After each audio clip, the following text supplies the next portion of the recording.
India में अपना territorial expansion करने के लिए ब्रिटिशर्स ने बहुत स्ट्रैटेजीज यूज़ किए। उनमें से एक थी क्लेम ऑफ पैरामाउंटसी। पैरामाउंट का मतलब supreme, having the highest rank, सबसे ऊपर।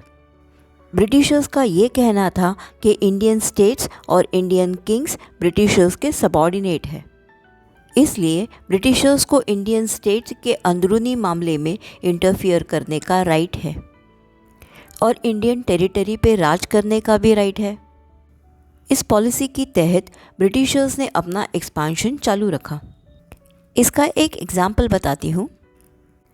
कितूर एक प्रिंसली स्टेट था और वहाँ की रानी चिन्नम्मा। उनके पति गुजरने के बाद उन्होंने बेटे को एडॉप्ट किया, पर ब्रिटिशर्स ने उसे वारिस मानने से मना कर दिया और कितूर राज्य लेने की कोशिश की। रानी चिन्नम्मा ने ब्रिटिशर्स से बहुत पावरफुल फाइट की। आखिर 1824 में रानी को कैप्चर किया गया और 1829 में उनकी मौत हो गई। रानी चिन्नम्मा के मौत के बाद भी उनका ये मूवमेंट चालू रहा। रयन्ना नाम का एक गरीब चौकीदार था। उसने गुरिल्ला टैक्टिक्स यूज़ करके ब्रिटिशर्स से लड़ाई चालू रखी। आखिरकार ब्रिटिशर्स ने रयन्ना को कैप्चर कर लिया और 1830 में फांसी दे दी।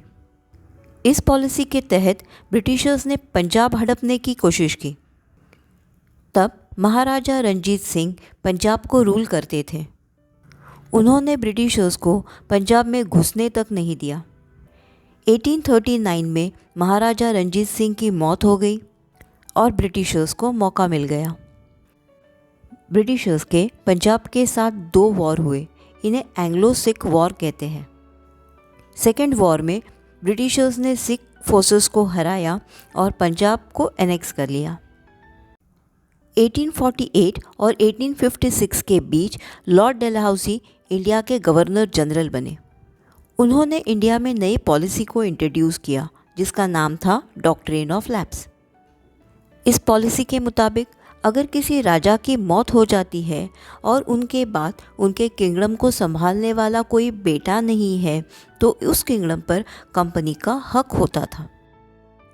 इस पॉलिसी के वजह से ब्रिटिशर्स ने कई किंगडम को एनेक्स किया, जैसे सातारा, जैतपुर, संबलपुर, भगत, उदयपुर, झांसी, नागपुर, तंजौरे, आरकोट और अवध।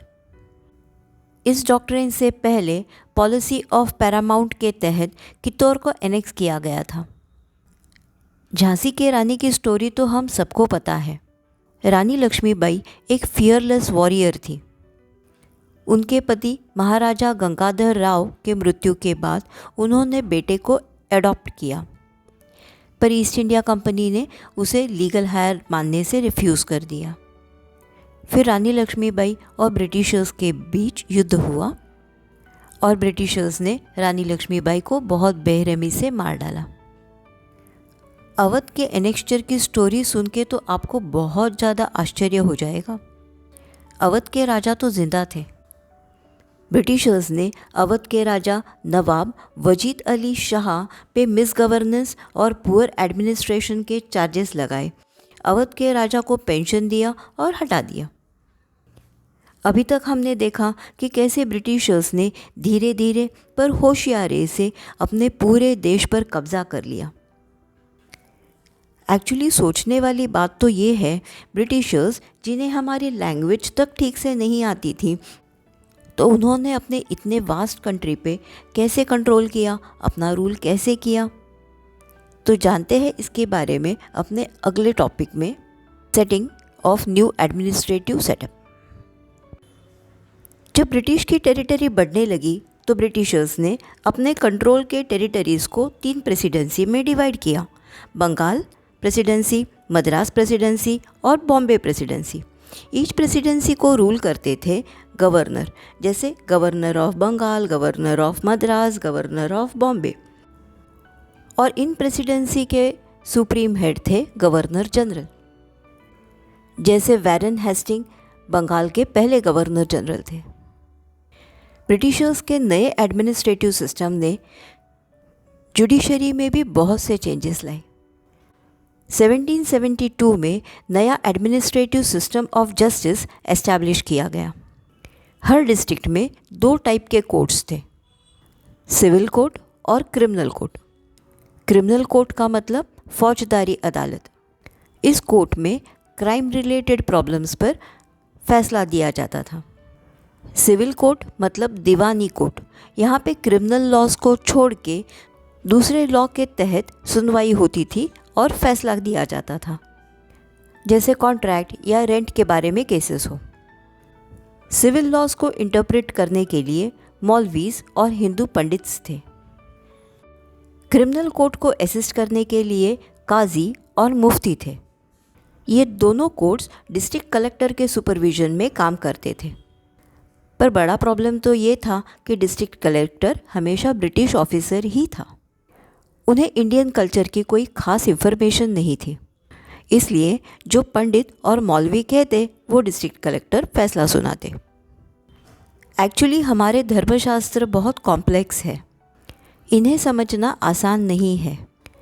इसलिए 1775 में ब्रिटिशर्स ने 11 पंडित को एक साथ बिठाया और धर्मशास्त्र की एक कंपाइल्ड समरी बनाई। वैसे ही 1778 में मुस्लिम लॉ के भी सभी कंपाइलेशंस बनाए गए। फाइनली एक ब्रिटिश ऑफिसर N.B. हेलेड ने उन्हें इंग्लिश में ट्रांसलेट किया। 1773 में कलकत्ता में सुप्रीम कोर्ट एस्टैब्लिश किया गया, जिसे सरदार निज़ामत अदालत कहते थे। ये एक हाईएस्ट कोर्ट ऑफ अपील था। अभी तक हमने ब्रिटिशर्स के अलग अलग पॉलिसीज़, स्ट्रेटजीज़ और वॉर के बारे में पढ़ा, पर इंडिया को जीतने में सबसे बड़ा रोल था आर्मी का। तो बढ़ते हैं हमारे लास्ट टॉपिक की ओर, द कंपनी आर्मी। मुग़ल सल्तनत में 2 टाइप की आर्मी थी। कैवलरी मतलब आर्मी का वो दल जो घोड़े पे बैठ के वॉर करता था, और दूसरी इन्फेंट्री जिसमें सैनिक पैदल वॉर करते थे।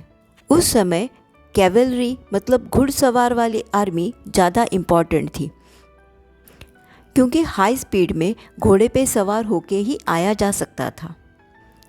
इसलिए इंडियन किंग्स को लार्ज प्रोफेशनली ट्रेंड इन्फेंट्री की ज़्यादा ज़रूरत नहीं थी। वैसे भी लोकल ज़मींदार इंडियन किंग्स को पैदल सोल्जर सप्लाई करते थे। 1820 के समय में वॉरफेयर टेक्नोलॉजी में चेंज हो गया। तलवार और भाले के जगह मस्केट्स और मैच लॉक्स आ गए।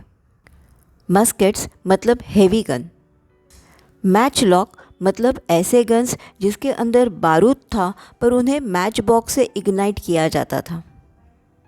ये टाइप के गन्स इन्फेंट्री यूज़ करती थी, मतलब पैदल सैनिक यूज़ करते थे।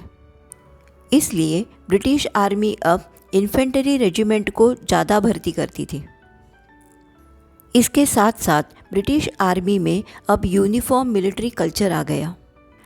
अब सोल्जर्स को यूरोपियन स्टाइल में ट्रेनिंग दी जाती थी, जिसमें बिल्कुल प्रोफेशनल सोल्जर्स की तरह ड्रिल और डिसिप्लिन सिखाया जाता था। ब्रिटिश आर्मी में ज़्यादातर सैनिक इंडियंस थे। आर्मी ज्वाइन करने से पहले उनकी खेती थी, ज़मीन थी। ब्रिटिश पॉलिटिक्स के वजह से उन्हें उनकी खेती बेचनी पड़ी और वो लैंडलेस हो गए, इसलिए आर्मी ज्वाइन करनी पड़ी।